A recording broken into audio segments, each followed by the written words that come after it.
गुरु प्यारी साध संगत जी, राधा स्वामी जी। आज सतनाम धुन चैनल की ओर से हम आपको उस अद्भुत और रूहानी सफर में लेकर जा रहे हैं जहां महरूमी भी कृपा बन जाती है और जहां इंतजार भी एक आशीर्वाद की तरह महसूस होता है। क्योंकि जिस दर से सब कुछ मिलता है, उस दर से एक पल का इंतजार भी भीतर की सारी थकान दूर कर देता है। और आज जो माहौल हमने देखा, जो प्रश्न सुने, जो उत्तर पाए, वे इतने गहरे, इतने शांत और इतने आत्मा को जगाने वाले थे कि हर शब्द अपने भीतर एक नई रोशनी लेकर उतरता गया, मानो जैसे किसी ने हमारे भीतर की धूल धीरे धीरे साफ कर दी हो और हमें उस मूल अवस्था में वापस ले जाने की कोशिश की हो जिसके लिए इंसान इस धरती पर भेजा गया है, पर जिसे हम जीवन भर बाहरी कामों, इच्छाओं, दौड़ भाग और मोह माया के चक्र में इतना ढक देते हैं कि उसे महसूस करना, देखना, समझना एक दिन किसी लकीर सा दुर्लभ हो जाता है। और आज जब संगत जी इकट्ठा हुई, दिलों में वही तड़प, वही चाह, वही अरदास लेकर कि हजूर जी हमें थोड़ा सा मार्ग दिखा देना, हमारी उलझनों में थोड़ा सा सुकून दे देना, हमारी बेधड़क भागती सांसों को एक पल का ठहराव दे देना, हमारी समझ में कुछ प्रकाश के अंश भर देना, तो माहौल अपने आप बदल गया। जैसे हवा भी धीमी हो गई हो, जैसे सूरज की रोशनी में भी एक अलग नूर उतर आया हो, जैसे हर आंख एक ही दिशा देख रही हो, दर्शन, कृपा और उस मौन की तरफ जिसमें पूरा ब्रह्मांड बातें करता है।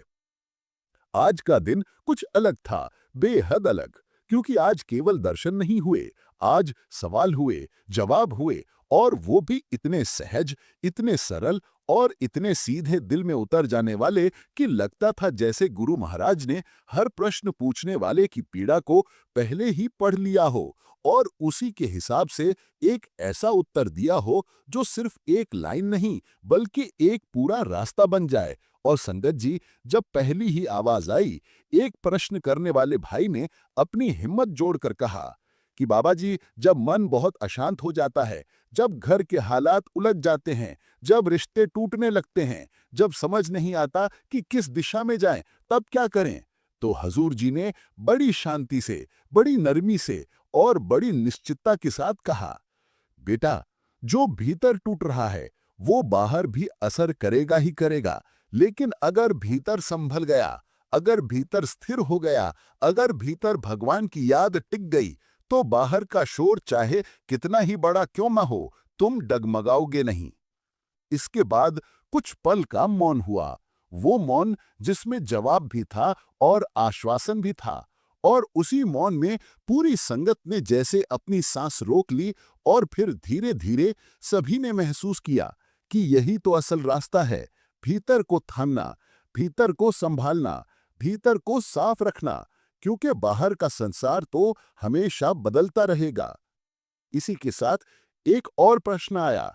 एक बहन ने पूछा, बाबा जी, सेवा करते समय कभी कभी मन में ये आता है कि मेरी सेवा देखी जाए, मानी जाए, या मेरी सेवा से कोई प्रभावित हो, क्या ये गलत है?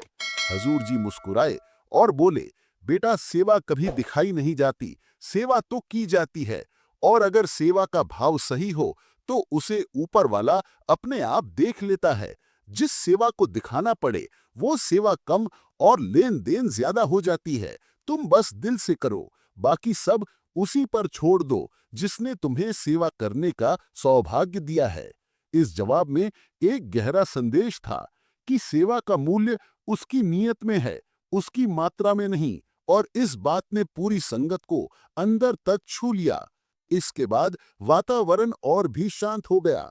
हवा में एक ऐसी मिठास घुलने लगी जिसे केवल वही लोग समझ सकते हैं जिन्होंने सच में अपने गुरु से कुछ सुना हो और अपने भीतर उसकी कंपन महसूस की हो। और फिर एक नौजवान उठकर खड़ा हुआ। उसने पूछा, बाबा जी, हम ध्यान में बैठते हैं पर मन भागता ही रहता है, ध्यान टिकता नहीं, क्या करें? और हजूर जी ने बिल्कुल सरल शब्दों में कहा, बेटा, मन का भागना उसकी फितरत है। अगर वो ना भागे तो मन मन ही नहीं रहेगा। हमारा काम सिर्फ बैठना है, कोशिश करना है, और जितनी बार मन भागे उतनी बार उसे प्यार से वापस लाना है। जीत प्रयास से होती है, मन को दबाने से नहीं, बार बार प्रयास करने से होती है और एक दिन वही मन थक कर तुम्हारे साथ बैठ जाएगा। यह उत्तर इतना सच्चा, इतना वास्तविक और इतना मानवीय था कि हर किसी ने अपने भीतर एक हल्की सी राहत महसूस की, जैसे कोई ये कह रहा हो कि तुम गलत नहीं, तुम इंसान हो और इंसान प्रयास करता है, बस यही काफी है। संगत जी, प्रश्न चलते रहे, उत्तर बहते रहे और हर उत्तर में एक ऐसा संतुलन था कि न कोई कठोरता महसूस होती थी, न कोई अत्यधिक नरमी। बस एक मार्ग था, एक दिशा थी, एक रोशनी थी जो व्यक्ति को उसके वास्तविक स्वरूप की तरफ ले जाती थी। और फिर एक ऐसा प्रश्न सामने आया जिसने पूरे माहौल को कुछ पल के लिए शांत कर दिया। एक बुजुर्ग ने पूछा, बाबा जी, भगवान को कैसे पा सकते हैं? कैसे समझे कि हम सही दिशा में चल रहे हैं? और इस प्रश्न पर हजूर जी की आवाज पहले से भी धीमी हो गई, जैसे हर शब्द को बहुत गहराई से चुनकर बोल रहे हों। बेटा, भगवान को पाने के लिए भगवान जैसा बनना पड़ता है, उसके गुण अपनाने पड़ते हैं, उसकी याद को जीवन का केंद्र बनाना पड़ता है।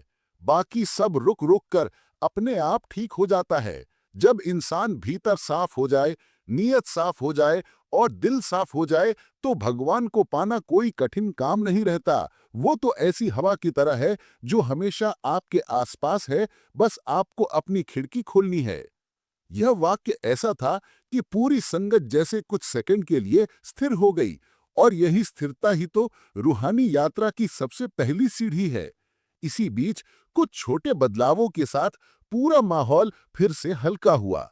कुछ संगत के लोग हंस रहे थे, कुछ भावुक थे, कुछ अपनी आंखों से आंसू चुपचाप पोंछ रहे थे, क्योंकि गुरु के शब्दों में एक ऐसी शक्ति होती है जो दिल को भीतर से पिघला देती है। और फिर हजूर जी ने एक अंतिम सवाल लिया। एक युवा लड़की ने कहा, बाबा जी, जब जीवन में बहुत जिम्मेदारियां आ जाती हैं, तब भक्ति कैसे निभाई जाए? समय ही नहीं मिलता। और हजूर जी ने कहा, बेटा, भक्ति समय से नहीं, दिल से होती है। अगर दिल में जगह है तो समय अपने आप निकल आता है। तुम दिन में बस 5 मिनट भी शांति से बैठ जाओ, वो 5 मिनट भी तुम्हें बहुत आगे ले जाएंगे। भक्ति बोझ नहीं, भक्ति तो राहत है। ये वही छतरी है जो सबसे तेज बारिश में भी तुम्हें भीगने नहीं देती। ये सुनकर पूरी संगत ने राहत का एक लंबा सांस लिया और माहौल में एक गर्माहट, एक अपनापन और एक अजीब सी निकटता फैल गई, जैसे हर किसी ने अपने प्रश्न का उत्तर पा लिया हो, चाहे उसने प्रश्न पूछा हो या नहीं। और संगत जी, जैसे जैसे ये दिव्य प्रश्न उत्तर चलता रहा, हवा में एक ऐसा स्थिर नूर फैलता गया कि हर व्यक्ति को लगा कि वह अकेला नहीं है, उसकी मुश्किलें अकेली नहीं हैं, उसका दर्द अकेला नहीं है और उसका समाधान भी अकेला नहीं है। क्योंकि जब गुरु सामने बैठे हों, तो हजारों लोग एक साथ भी एक परिवार लगते हैं, और वो परिवार एक ऐसी डोर से जुड़ता है जो समय, दूरी, जाति, उम्र, स्थिति कुछ नहीं देखती, बस दिल देखती है। और जहां दिल होता है, वहां गुरु की कृपा अपने आप उतर जाती है। और इसी रूहानी माहौल में, इसी शांत लेकिन शक्तिशाली वातावरण में, जहां हर शब्द एक अलग आशीर्वाद बनता जा रहा था और हर प्रश्न एक नई सीख खोल रहा था, यहीं से हमारा पहला हिस्सा धीरे धीरे अपने अंत की ओर आता है। लेकिन यह अंत खत्म होने का संकेत नहीं है, बल्कि अगले हिस्से के शुरू होने का दरवाजा है। क्योंकि जो भाव, जो कंपन, जो रूहानी रोशनी यहाँ तक बनी है, वह अब अगले हिस्से में और भी गहराई, और भी विस्तार और भी प्रेम के साथ आगे बढ़ेगी। और संगत जी, जहां ये रूहानी यात्रा पिछले हिस्से में थमी थी, वहीं से आगे बढ़ते हुए वातावरण में अब और भी गहराई उतर आई थी। जैसे किसी अदृश्य शक्ति ने पूरे पंडाल को अपनी शांत बाहों में समेट लिया हो। और उसी स्थिरता के बीच सद्गुरु महाराज ने फिर से अपनी मृदुल आवाज में कहना शुरू किया कि जीवन की राहें कभी भी पूरी तरह सीधी नहीं होती।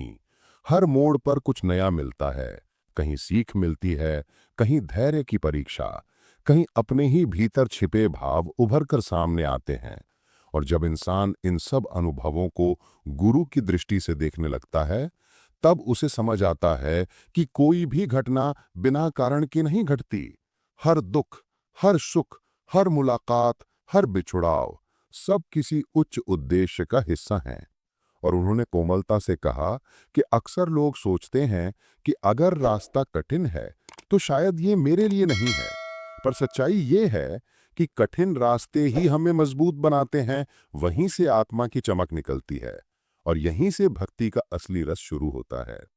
और वे कहने लगे कि जब शिष्य भीतर झांकना शुरू करता है, तब उसे पता चलता है कि उसकी सारी बेचैनियों का स्रोत बाहर नहीं, मन के भीतर है। और उसी मन को शांत करने का एकमात्र मार्ग सुमिरन है, ध्यान है। और जब सुमिरन प्रेम से किया जाए, किसी लालच से नहीं, किसी डर से नहीं, सिर्फ अपने मालिक की याद में, तब भीतर एक ऐसी मिठास उतरती है जिसका वर्णन शब्दों में संभव ही नहीं। और इसी भाव में वे बोले कि हर इंसान अपने जीवन में कभी ना कभी उस मोड़ पर पहुंचता है जहां उसे महसूस होता है कि अब उसे किसी सहारे की, किसी मार्गदर्शन की आवश्यकता है। लेकिन वो ये भूल जाता है कि वो सहारा हमेशा से उसके भीतर मौजूद था, बस मन की चहल पहल ने उसे सुनने नहीं दिया। और फिर उन्होंने एक उदाहरण देते हुए कहा कि जैसे रेडियो में सही तरंग पकड़ने पर आवाज साफ हो जाती है, उसी तरह जब आत्मा की तरंगें मालिक की तरंगों से मिलती हैं, तो जीवन की शोरगुल भरी आवाजें स्वतः धीमी पड़ने लगती हैं और तब भीतर की आवाज स्पष्ट सुनाई देने लगती है। लेकिन इसके लिए निरंतरता चाहिए, धैर्य चाहिए और सबसे महत्वपूर्ण विश्वास चाहिए, क्योंकि विश्वास वो शक्ति है जो इंसान को अंधेरे में भी चलने का साहस देती है। और उस क्षण संगत का हर व्यक्ति अपने भीतर कुछ महसूस कर रहा था। कोई मन ही मन किसी परेशानी को छोड़ रहा था, कोई पुराने बोझ को उतार रहा था, तो कोई बस आंखें मूंद कर उस क्षण की शांति को पी रहा था। और तभी सद्गुरु ने आगे कहा कि अगर जीवन में कुछ बदलना है तो पहले अपने विचारों को बदलो, क्योंकि विचार ही चरित्र बनाते हैं और चरित्र ही भाग्य। और जब इंसान अपने विचारों को प्रेम, दया और विनम्रता से भर लेता है, तो दुनिया उसे चाहे जैसे भी देखे, वो भीतर से हमेशा संतुष्ट रहता है और उसके भीतर वो स्थिरता पैदा हो जाती है जिसे संसार के उतार चढ़ाव हिला नहीं पाते। और इसी बात पर उन्होंने संगत को यही याद दिलाया कि भक्ति का अर्थ केवल शब्दों का उच्चारण नहीं, बल्कि अपने जीवन में उस प्रेम को उतरने देना है, दूसरों को सम्मान देना है, अपने स्वभाव को सरल बनाना है, अपने अहम को पिघलाना है। तभी भक्ति का रस भीतर टिकता है।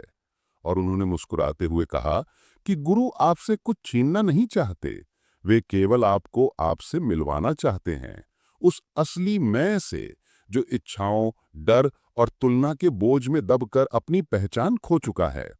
और जब ये पहचान फिर से जागती है, तब जीवन में एक नया प्रकाश भर जाता है और शिष्य को लगता है कि जैसे उसके बरसों से बंद पड़े द्वार अपने आप खुलने लगे हैं।